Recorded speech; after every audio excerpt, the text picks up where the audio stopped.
Google को आखिर झुकना ही पड़ा। विश्व के न्यूज़पेपर्स में गूगल वर्सेस सीसीआई की हेडलाइंस। भारत सरकार की बड़ी जीत, पर जनता को हो सकता है घाटा। भारत सरकार ने गूगल को लगा दी पटखनी। झुक ही गया गूगल भारत के लॉ कमीशन के सामने।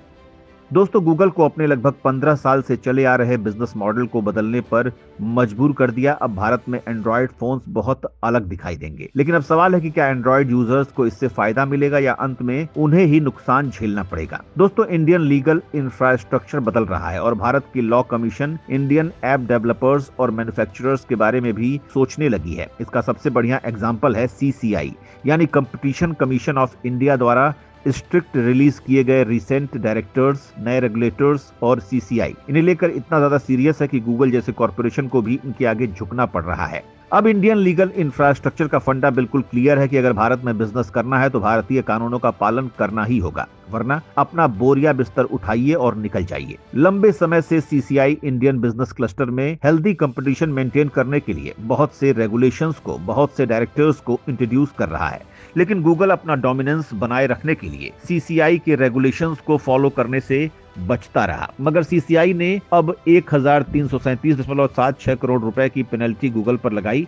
उसके बाद से शायद गूगल को समझ में आ गया कि भारत में वो अपनी मनमानी नहीं कर सकते। इसलिए गूगल ने अनाउंस किया कि वो upcoming Android smartphones operating system में बदलाव करने वाले हैं। दोस्तों, ये बदलाव बहुत अहम है, जिससे ओईएम को यानी कि ओरिजिनल इक्विपमेंट मैन्युफैक्चरर्स को बहुत से फायदे होने वाले हैं, लेकिन जनता को इससे घाटा हो सकता है। दोस्तों, हमें एंड्रॉयड यूजर्स को उससे नुकसान हो सकता है। चलिए आपको बताते हैं कि गूगल एंड्रॉयड स्मार्टफोन्स के ऑपरेटिंग सिस्टम में क्या चेंजेस करने वाला है, इसे ओईएम को क्या फायदा होगा और भारत में एंड्रॉयड यूजर्स को उससे क्या फायदे और नुकसान हो सकते हैं। हम आपको बता दें कि गूगल के ये बदलाव कितनी बड़ी खबर बन गई है कि विश्व के ज्यादातर न्यूज़पेपर्स और न्यूज चैनल्स पर गूगल वर्सेस सीसीआई की हेडलाइंस के साथ ये खबर छाई हुई है। गूगल ने अनाउंस किया कि वो बहुत जल्द भारत में अपने एंड्रॉयड मोबाइल ऑपरेटिंग सिस्टम और गूगल प्ले ऐप स्टोर को ऑपरेट करने के सिस्टम में बदलाव करने वाला है। एक प्रेस रिलीज में गूगल ने खुद ये भी कहा कि वो इंडिया के लोकल लॉस, रूल्स और रेगुलेशंस के साथ चलने के लिए रिस्ट्रिक्टेड है। दोस्तों, सीसीआई लंबे समय से नोटिस कर रहा था कि गूगल एंड्रॉयड स्मार्टफोन्स के सिस्टम में अपनी डोमिनेंट पोजीशन का अब भी यूज कर रहा था। दोस्तों, एंड्रॉयड ऑपरेटिंग सिस्टम को सबसे पहले एंड्रॉयड इंक नाम की कंपनी ने डेवलप किया था। सिलिकॉन वैली की एक सॉफ्टवेयर कंपनी थी ये।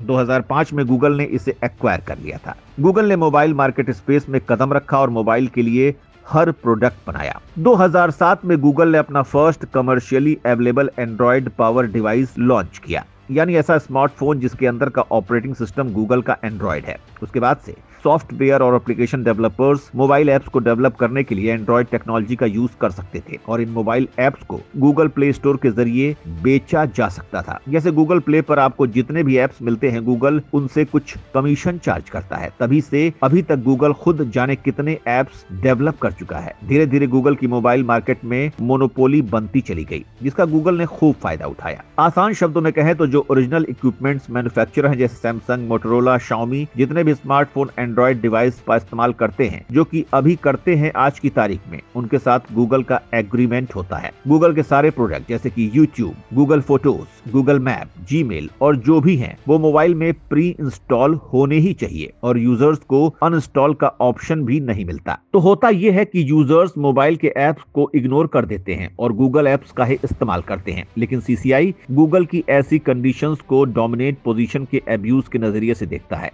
इसलिए सीसीआई ने अक्टूबर 2022 में गूगल पर हजारों करोड़ों की पेनाल्टी लगा दी। गूगल ने ट्राइब्यूनल और उसके बाद सुप्रीम कोर्ट में अपील की गुहार लगाई, लेकिन वहां भी गूगल को पेनाल्टी का कुछ हिस्सा पे करने का ऑर्डर दे दिया गया। तो अब गूगल ने कमिटमेंट दिया कि हम इंडियन लीगल इंफ्रास्ट्रक्चर के साथ कंप्लॉय करेंगे। अब गूगल क्या चेंजेस करेगा वो भी बता देते हैं। अब ओईएम की मर्जी है कि वो किस गूगल ऐप को प्री इंस्टॉल रखना चाहेंगे, किसे नहीं। यानी अब मोबाइल बनाने वाली कंपनियों की मर्जी है कि कौन सा गूगल ऐप रखना है और कौन सा नहीं रखना है। उन्हें गूगल ऐप के पूरे सेट को प्री इंस्टॉल रखने के लिए या इन सभी का लाइसेंस खरीदने के लिए फोर्स नहीं किया जाएगा। अब गूगल का कुछ भी डिफॉल्ट ऐप के तौर पर अपकमिंग मोबाइल में नहीं दिखेगा। गूगल डायलर और मैसेजिंग ऐप्स भी नहीं। यानी अब यूजर्स अपने मोबाइल को पूरी तरह से कस्टमाइज कर पाएंगे।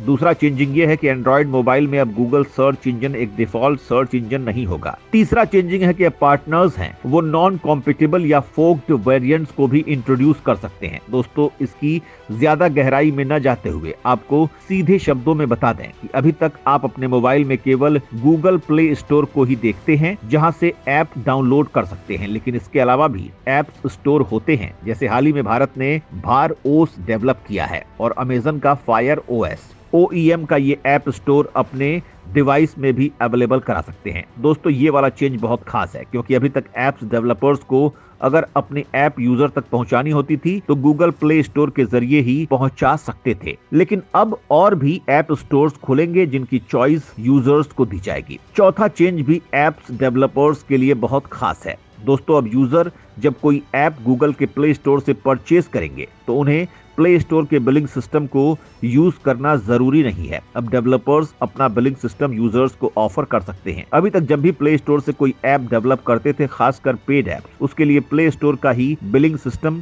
यूज करना पड़ता था। इसे आप पेमेंट कर रहे हैं तो उसका 15 से 30% हिस्सा गूगल को कमीशन के तौर पर जाता है। लेकिन अब ऐप डेवलपर्स अपना खुद का बिलिंग सिस्टम यूजर्स को ऑफर कर सकते हैं। ऐसा करने के लिए उन्हें गूगल को एक फिक्स्ड सर्विस फी देनी होगी। हर डाउनलोड पर 30% का कमीशन नहीं देना होगा। पांचवा चेंज है कि अब Android user side loading apps को भी इजीली डाउनलोड कर पाएंगे। वैसे तो पहले भी पॉसिबल था, लेकिन गूगल ने इसके लिए एंड्रॉइड इंस्टॉलेशन फ्लो पोर्ट और ऑटो अपडेटिंग की मोबिलिटी को इंट्रोड्यूस कर दिया है। दोस्तों, साइड लोडिंग वो है जो आपके प्ले स्टोर पर नहीं मिलते बल्कि वेबसाइट्स पर मिलते हैं, जिन्हें आप APK के तौर पर डाउनलोड करते हैं, लेकिन इन्हें गूगल थर्ड पार्टी ऐप बताता है और उसकी सिक्योरिटी की कोई गारंटी नहीं लेता, जिस वजह से प्राइवेसी और सिक्योरिटी को ध्यान में रखते हुए यूजर्स उसे डाउनलोड नहीं करते। लेकिन अब गूगल सिक्योरिटी रिस्क को अलग तरीके से एक्सप्लेन करेगा और फिर यूजर्स की मर्जी है कि वो ऐप को डाउनलोड करें या ना करें। ये बात सही है कि गूगल थर्ड पार्टी एप्स को आगे नहीं आने देता, लेकिन अब जब गूगल उन्हें ब्लॉक नहीं करेगा और किसी और तरीके से इंफॉर्मेशन देगा तो यूजर्स कोई भी ऐप इजीली डाउनलोड कर लेंगे। बहुत ज्यादा वार्निंग शो नहीं होगी, जिससे यूजर्स के मॉलिशियस ऐप्स डाउनलोड करने का खतरा काफी बढ़ जाएगा। मॉलिशियस मतलब समझ लीजिए कि हैकर्स आदि। अब यूजर्स किसी भी वेबसाइट पर बिना किसी वार्निंग के एक्सेस कर पाएंगे, जो एक बहुत बड़ा खासकर ऑनलाइन पेमेंट एप्स के सिक्योरिटी थ्रेड है। इस तरह के चेंज के बाद बैंकिंग और ट्रांजैक्शन एप्स या अकाउंट शायद मोबाइल में पहले जितना सेफ नहीं होंगे। लेकिन दूसरी तरफ यूजर्स को यह शिकायत भी है कि गूगल की इतनी सारे ऐप्स मोबाइल में भी प्री इंस्टॉल रहती है कि हमारी हर एक्टिविटी को ऑलरेडी वो ट्रैक कर लेती है। हमारे 2 साल पहले की एक्टिविटीज विद लोकेशन हमारे मोबाइल में हमें दिखती है तो गूगल के पास बहुत ज्यादा जानकारी स्टोर होगी। तो अब ये शिकायत शायद दूर हो सकती है, लेकिन अब तो गूगल के अलावा और भी कंपनियों का एक्सेस हमारे मोबाइल तक होगा। दोस्तों, चेंज के जितने फायदे हैं उतने ही नुकसान भी हैं। आप बताइए, आपको क्या लगता है? क्या भारत अभी गूगल के इन चेंजेस के लिए तैयार है? क्या वाकई सब फायदेमंद होने के साथ ही बहुत बड़ा सिक्योरिटी थ्रेड भी है? अपने विचार कमेंट करके हमें जरूर बताएं और इस वीडियो को ज्यादा से ज्यादा शेयर करें, क्योंकि आने वाले समय में हर भारतीय इन चेंजेस से प्रभावित होने वाला है। इस वीडियो के अंत तक बने रहने के लिए आप सबका दिल से धन्यवाद।